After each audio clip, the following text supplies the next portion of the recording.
Good afternoon and welcome to the weekly Roundup with William Hellmann. I am your very green host, William, sporting a shirt that reflects the changing of our seasons outside. Now, before I introduce my program for the day, I'd like to make a quick correction.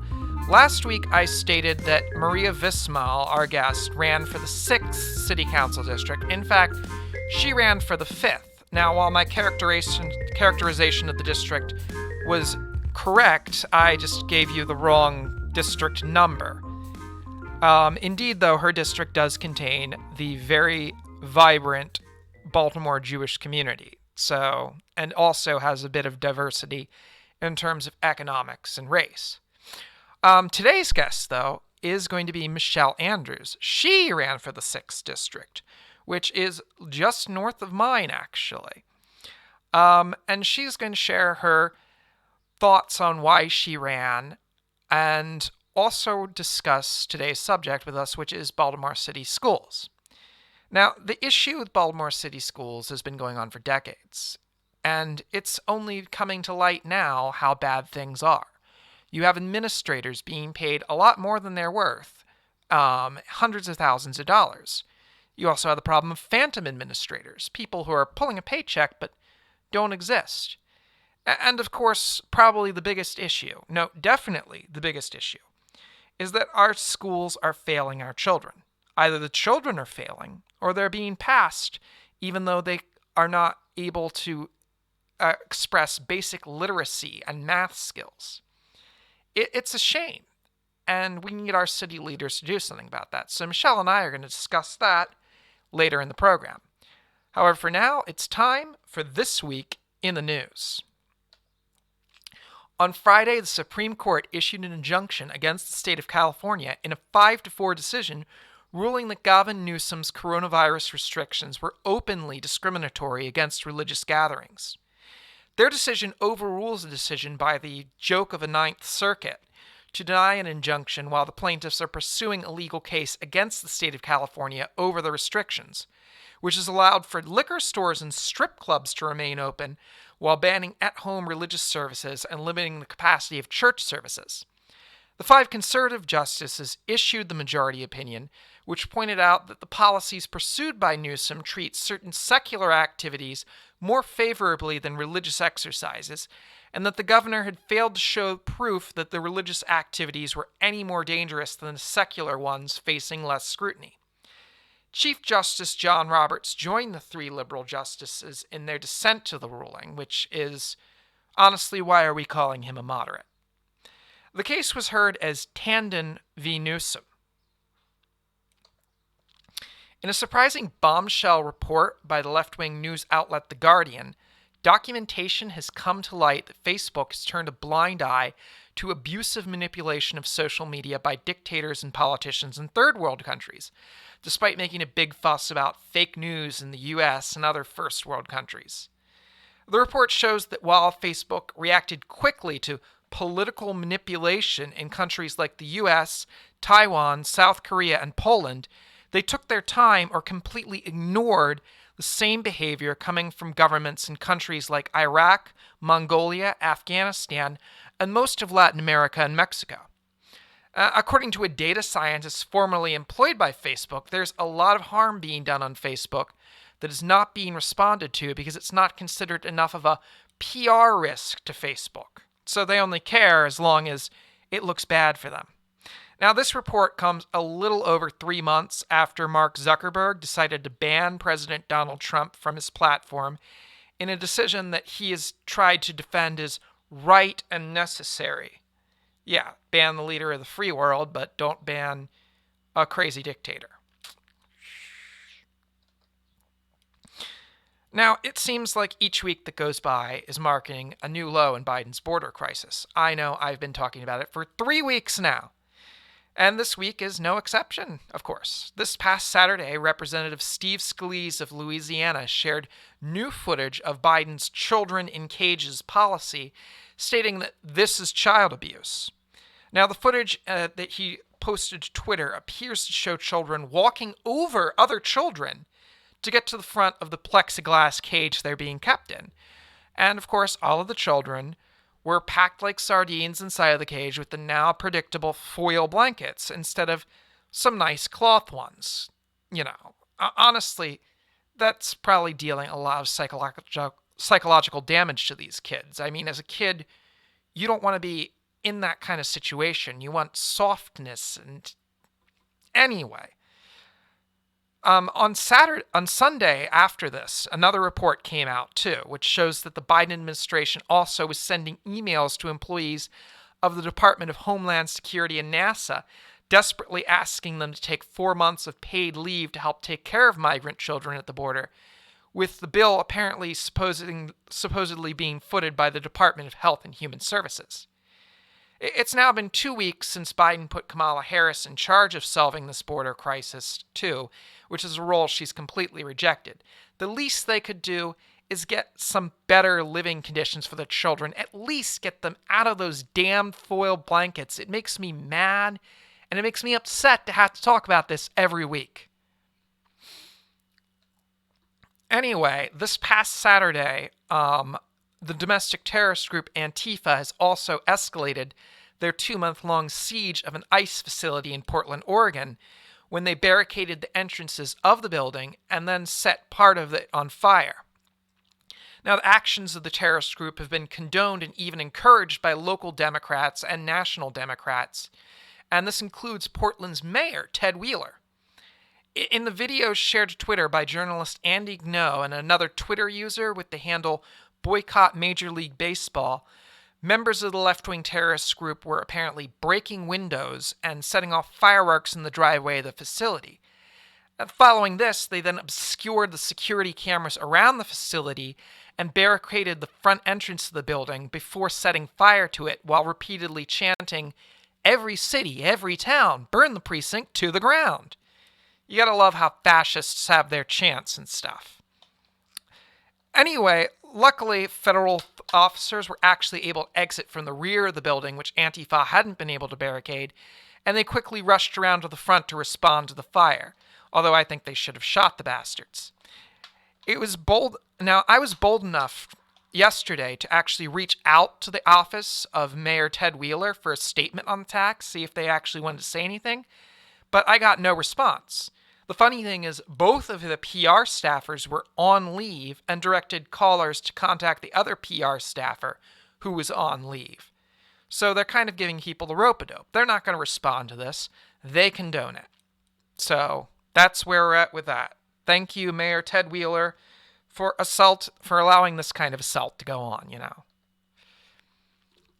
Anyway, in an interview last Thursday, Senator Joe Manchin, who might be our only hope in the Democratic Party for them not ruining our country, stated that he will not be supporting the Democrats' efforts to kill the filibuster. In fact, during the interview, he explicitly stated, "I'm not killing the filibuster. I've been very, very clear." Joe Manchin also shared his thoughts on House Rule 1 and the new Georgia voting laws, stating that we want fair, open, secured elections, and Georgia has done some things which I thought were just atrocious, okay? But I've also been a Secretary of State, and I've been a governor, and I know the 10th Amendment. I know my rights as far as states' rights, and I don't think there should be an overreaching, if you will, federal elections. Now, when asked what he specifically found wrong with the Georgia bill, he stated, "They took away the powers of the Secretary of State's office and put it in the hands of their legislature." Now, of course, as we all know, Georgia's Secretary of State, Brad Raffensperger, tried to deny the severe issues and irregularities with his handling of the 2020 election and the voter fraud that occurred, and then tried to drag his feet doing an investigation which the Georgia legislature specifically asked for, which resulted in suppression of Republican turnout for the January runoff elections, which were taken by both Democrat candidates. Sorry about that. Anyway, that has been this week in the news. And now for the interview with Michelle Andrews. She's absolutely great, people, and I had a lot of fun with this interview with her this afternoon. She had some very valuable thoughts to share, especially on an issue I hold near and dear, which is the city and the children of the city. So, without further ado, I'm going to switch us over to that interview, which was taken earlier this afternoon via Zoom.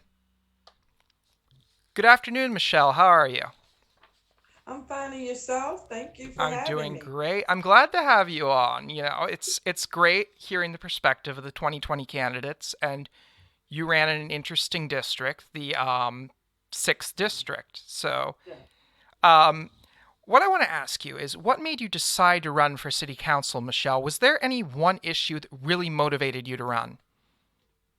Well, the one issue that really motivated me to run was I saw the change in my city, and it wasn't for the better.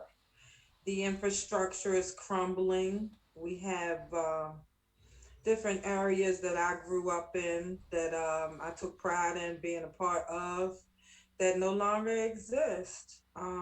It's crime ridden, drug infested. Rats, rodents, you name it, the plague of cities that are a part of the United States. But I never thought that I would see the day where it would get as bad as it's gotten. Where we have trees actually growing up in houses where people once dwelled. So we have residents that are elderly and they have been able to keep their homes, which is a blessing. But then they have a house next to them that's crumbling or down next to them, and that's, water and damage is being done to their home because of that. And they cannot afford to get out of this, and the city's not doing anything to eradicate this problem. We have more condemned houses than we have people, that are homeless. We have more homeless people on the street, and we have more buildings that are crumbling. And I think that I'm saying that to say that it doesn't balance out. It, We have enough houses for people on the streets, so I feel like that they should be housed. I totally They agree, and it's sad to see how our once great city is crumbling. Thank you so much. Yes. So that was is the homelessness has really gotten out of control, and like I said, the drug addiction and things has really gotten bad, and the educational system.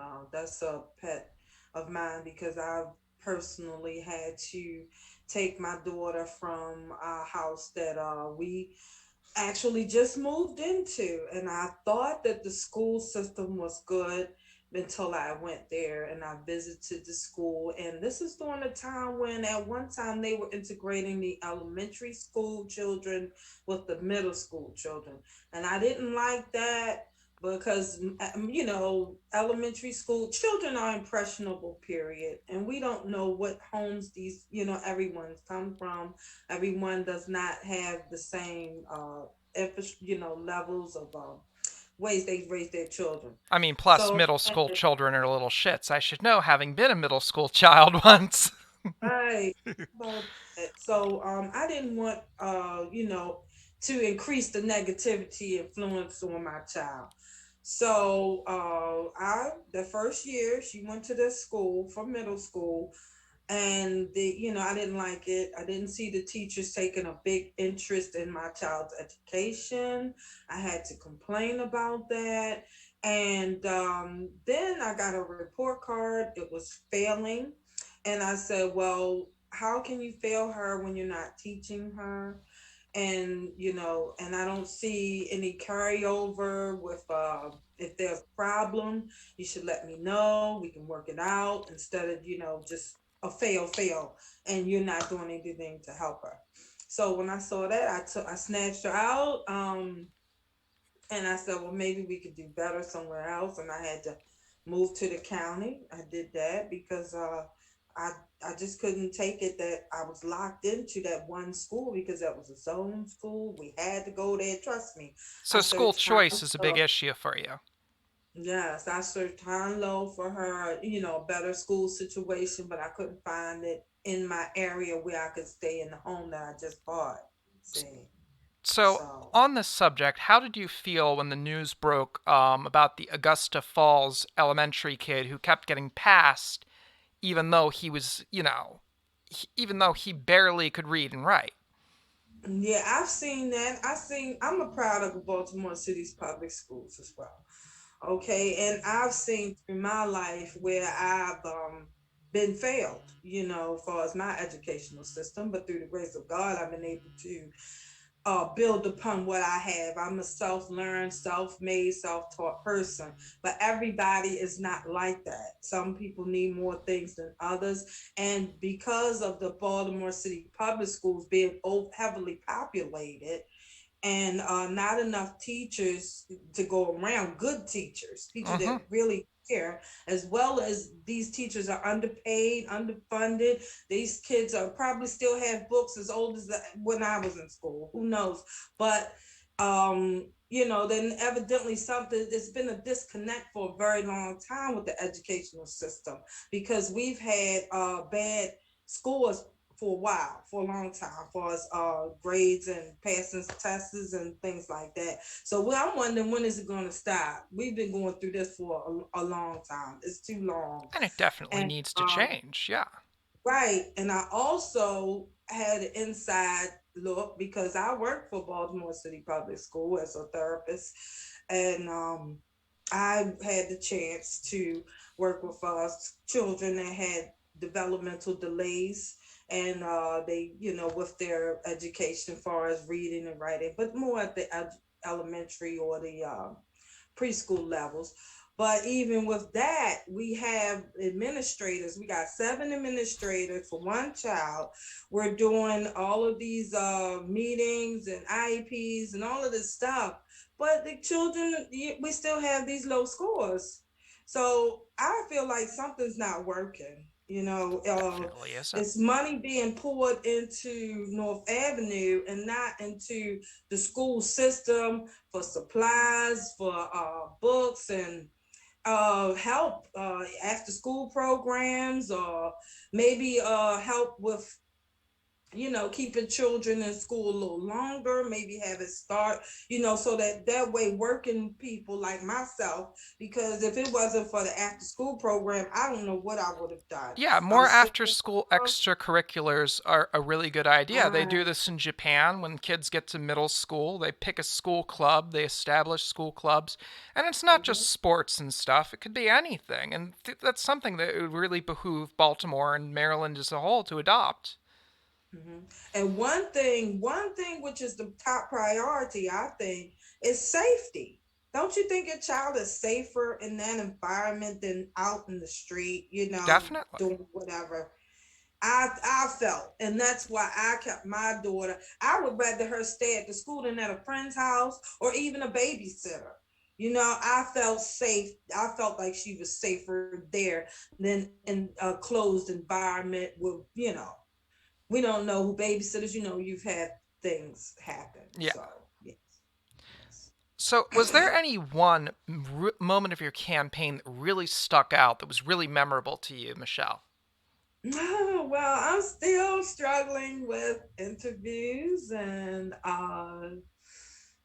just putting myself out there. But it's not about me. It's about the community. It's about the citizens of Baltimore. And I don't want to do this if I can't make a change. I don't want to become a part of the problem. I don't have, I mean, I feel like I'm in a good position in my life where I don't have to do this. I want to do this for the good, for the betterment of my community. And that's from my heart And and that's my a soul. really refreshing take, too, that we've got people out there like you who actually want to do it for the good of the community instead of self enrichment. Yes, definitely, definitely. Because when I help the community, that enriches myself. That will enrich me. So why not?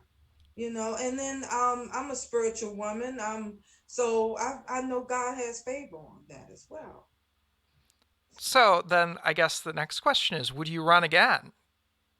Yes, I plan on, God willing, and He put good people like yourself and others that see the vision that I have for my community as well as Baltimore. Because I'm tired of telling people I'm from Baltimore and they say, "Oh my God, you still, I get that it's too. not a third world country. We can do better. We have done better." You know, we have our problems just like every other city. So really, I want us to be that example. that we could give other cities that are struggling with our plagues. I hate to see this crime, high. I hate to see our children not learning, and I hate to see, they don't have opportunities and skills and things to work with. So what do you expect our children to do if you don't, help educate them? They can't, just like a baby, he doesn't know how to eat, take care of himself. You Okay, got to so teach them to that's eat, you got to teach them to walk, you got to teach them to talk, you know? exactly. And you have to teach our children how to be constructive citizens in order for, I feel, in order to get some results. You have to give an example, and that starts at home, that starts with our communities. I mean, we cannot look for other people to come in and save us. We have to start doing it each and every individual at a time, I being like that. responsible for self. I like that attitude. That is a great attitude, Michelle, and I am really looking forward to seeing you run again. Really quickly, Oh, though, how do you feel about the current mayor and city council? Are you at all outraged that they're ignoring issues in our city, like the failing schools and the rising crime, to pursue their little pet projects like bike lanes and tearing up statues and stuff when our how city's a about that? crisis? I love that. I love what you said about that. I'm outraged because, as I've said, I'll be the poster child for the woman that took her child out of Baltimore City Public School and had to move across the county line in order to get an education that she should have had from my tax dollars, my parents and my grandparents' tax dollars, for free.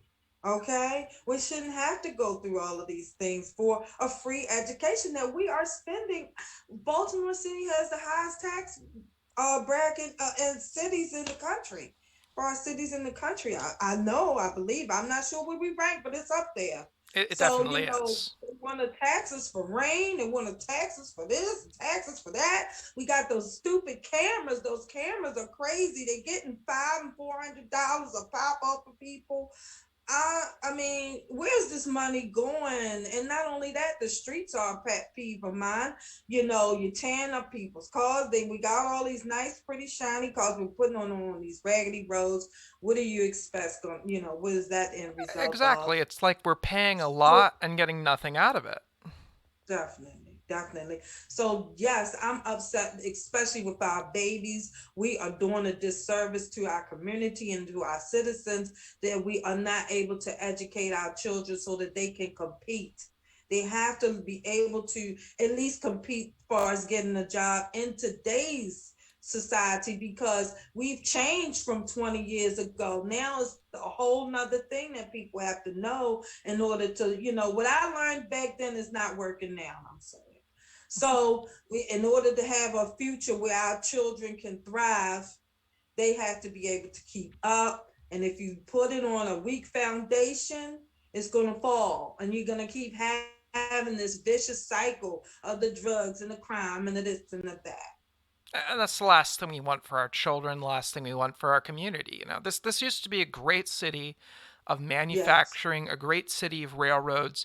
We drove this Beautiful. country forward out of the 19th century into the 20th century, and yet Yes. this is what we get for it, a And this crumbling is the thanks infrastructure. we get. Yes, this is the thanks we get. And I'm appalled because it's like they're, drying out the city, bleeding the city dry, and want to come on in and scoop up all of the whatever for cheap, running out the citizens, things like that. That's what I feel with the crimes and the falling infrastructure and the failing school system, and then of course people gonna want to fight or flight. It's either fight or flight. Yeah. And you just can't blame them and stuff. I mean, if it's a choice between your kid and where you're living now, Thank it's you. a no-brainer. Right. So I And one thing totally. that hurted me that I found that stuck out to me, one more thing, I had people tell me, oh, it's nothing that you can do. Oh, how are you going to change anything? This, that, and the third. And to a certain point, I believe them, and I believe that. But I think we need to try to make a change. We're going to have to start somewhere. Is you keep letting, it's like with a water leak. You keep letting that leak, or one day it's going to break. We're at our breaking point. So therefore, we have to start. If the community feels like what we're doing is not working, let's get more involved instead of just talking about it. Let's get out to the polls. Let's make sure who we have in office is doing what we need, because the woman that I ran against, she's a nice lady. I don't know. I'm not, doing saying anything derogatory, but, uh, they work. People can work with her. She make herself accessible. Then the community can feel that she has their best interest. That's what I'm trying to say. Especially with the schools, and especially with the crime. The crime needs to be dealt with, because we have a high. My district is a high crime area, and it's how so I'm saying that to say that if the community could get with her and get behind her and work with her, because she has the experience. She's been in there for 13 years, and we can see what she's able to do, or what she has done. And then if we don't like that, we make a change. We go for a change and get someone else that is willing to listen to our citizens and do what needs to be done, because the crime is out of control. A spirit of bipartisan. Anyway, so our time for the interview is up, but we're about to go into our game segment now. It's a little game I call Did They Do It? So basically the objective of the game will be that I'm going to read off an article or a law, and you guess whether or not this is actually a thing. Did they do it? It's in the title. So you've got 2 minutes, and we're going to see how many you can get. Okay. You ready? Yeah. This week, Mark Zuckerberg announced that he is opening a new Facebook headquarters in Beijing. He says that the laws there definitely fit his philosophy a lot better than they do here in America.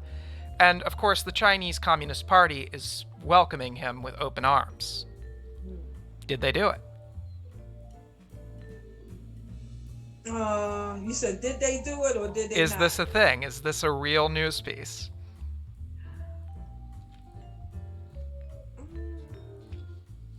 No, I don't think it is. You're right. It was a total fabrication.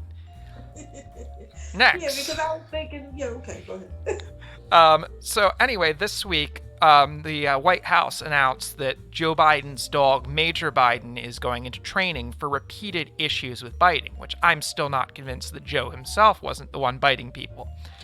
But they say he just needs time to adjust to the White House, because it's strange and new to him. Is this true? True, yes, that's true. I've heard about that. 2 for 2.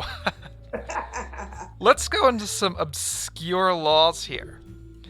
In Denver, Colorado, it is unlawful to lend your vacuum cleaner to your next-door neighbor. Is this true? Is it unlawful to lend your vacuum cleaner to your next door? In Denver, Colorado. I say false. It actually is true. It's illegal to lend your vacuum cleaner to your next-door neighbor in Denver. Wow, why is that? I don't know. Some people do these things. Let's do another one. In Devon, Connecticut, it is unlawful to walk backwards after sunset. Is this true? Could you repeat that? In Devon, Connecticut, is it unlawful to walk backwards after sunset? I think that should be false, because you should be allowed to do whatever you want to do. It should be, but unfortunately, that one's true. Okay. In Los Angeles, California. Go ahead. In Los Angeles, California, it is now legal to defecate on a fire hydrant. Is this true? Oh, who would want to? It's legal? Is it legal? Is it legal? I want to say no, because it shouldn't be, even if it is. You're 100% correct, because I totally made that up on the spot. Although they probably won't enforce it now. Baltimore's getting that bad too. I hope not. That's disgusting. Okay. In Tennessee, it's illegal to shoot any game other than whales from a moving automobile. Last one. Okay. It's illegal to shoot any game. other than whales from an automobile? Um,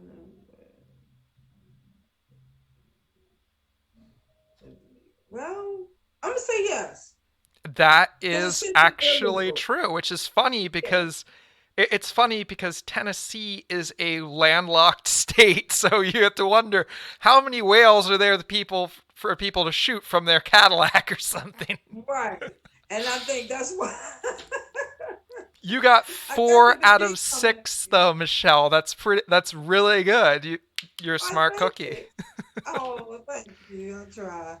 Well, it was great having you on, Michelle. I am so glad you were able to join us. What you had I to am say about too. schools in the city, it's what we're all Oh, feeling, and I really resonate with that sentiment that you are just in this not for your own enrichment for the city. And I really pray, we'll pray to our respective gods that there are more politicians like you in the future. And I look forward to seeing oh, what you do in the future, Michelle. oh, thank you so much, William. Thank you. Thank you. All right. Okay. Well, thank you so much for making this very, comfortable for me. I sometimes I get a little nervous, but I appreciate it. It's my pleasure. Thank you. All right. Well, Michelle's definitely her message resonates with me. The idea that she was in this run for 2020 for the good of the city and not for herself. And that's what we need more out of politicians. And Michelle, you are welcome on my program again anytime. And just a great person. Anyway, the issues in our city aren't going to go away overnight. And we're going to need people like Michelle who actually care about the city, who actually care about our students. There are a lot of things we could start doing with our school system now, but instead of these things being done, the politicians are throwing smoke and mirrors so they can pursue their own little projects. Because who cares if little Johnny or little DeShante can't read, as long as we tear down statues of old captains and things like that. Now, I'm not going to go and sit here and make an argument that those things aren't important to some people, because that's not the point I'm trying to make. This isn't about my own opinion. This is about what's really important. Lifeless statues, street names, those things can be addressed at any time, but right now we are facing a crisis with our students here in Baltimore. They deserve better. The parents deserve better, but especially the kids, they deserve better. They deserve a better education. They deserve better opportunities. And instead, the Democrats of this city seem to be chasing them away to pursue their own interests. Because they do not care. They just do not care. And the most vulnerable in our society, they're the ones who suffer for it. They're the ones who are hurt by it. Anyway, hopefully, Baltimore, you'll see this interview. You'll see some more of these interviews, and you'll wake up, and you'll realize that you can do better. The city can do better, but we need to actually make the active choice to do better by our children and by ourselves by picking politicians who will actually be there for the people. Instead of electing leaders, let's elect representatives. Let's elect people who will listen, who we will lead, instead of asking them to lead us. Because when you sit back and allow someone to lead you, it's not going to go anywhere good. It's not. It's only going to hurt you. It's only going to hurt your family. And it's especially right now hurting the children of Baltimore City. It's again, an issue I'm really passionate about. And hopefully I get a chance to talk about it more in the future, in a future program. But today, that is all we've got. Next week, I am hoping to have on another 2020 candidate, possibly one who has already had his run, but I want to give him a shot, this new format. So we shall see. But in the meanwhile, let's hope that in the next week we see some improvements on the school issue, on the border issue, because that's 3 weeks now that I've been biting into that. But let's do better, Baltimore, is what I want to say. So until next week, have a great week.